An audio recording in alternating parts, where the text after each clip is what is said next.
भारत की 2027 की जनगणना इस बार पूरी तरह डिजिटल तरीके से की जा रही है। स्वगणना प्रक्रिया 1 मई 2026 से शुरू हो चुकी है, जो 15 मई तक चलेगी।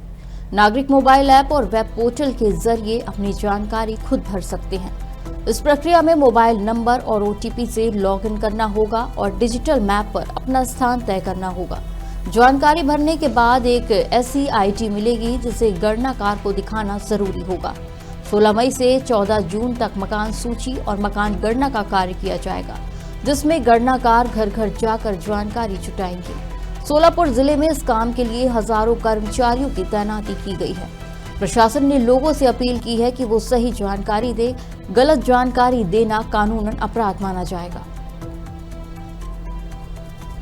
जनगणना 2027 हे भारताच्या पहिल्या डिजिटल जनगणना आहेत। यामध्ये महत्त्वाचा टप्पा म्हणजे स्वगणना आणि हा स्वगणनाच्या सुविधा 1 मे 2026 पासून 15 मे 2026 पर्यंत उपलब्ध होणार आहे। स्वगणना म्हणजे नागरिकांनी स्वतःहून जनगणनामध्ये विचारलेल्या प्रश्नावलीच्या ऑनलाईनमध्ये उत्तर देणे हे आहे। स्वगणना भरण्यासाठी नागरिकांनी sc.census.gov.in हे पोर्टल उपलब्ध करू शकतात आणि हा पोर्टल मराठी, हिंदी, अंग्रेजी आणि इतर 13 भाषांमध्ये उपलब्ध आहे। नमस्कार। जनगणना 26-27 आता सुरू झाली आहे। आज 1 मेच्या निमित्तानं सर्व महाराष्ट्रवासियांना खूप खूप महाराष्ट्र दिनाच्या शुभेच्छा देतो।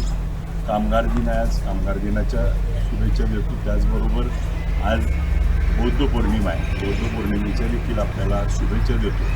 आणि आजचा दिवस मुहूर्त महाराष्ट्र दिनाची सुरुवात आज जनगणनेने जी स्वतः स्वयंचलित जनगणना करायची आहे त्याचा आत्ताच त्या ठिकाणी मी माझ्या मोबाईलवरती आत्ता काही अधिकारी भेटायला आले, त्यांच्या साक्षीनं ती जनगणनेमध्ये माझं रजिस्ट्रेशन केलं।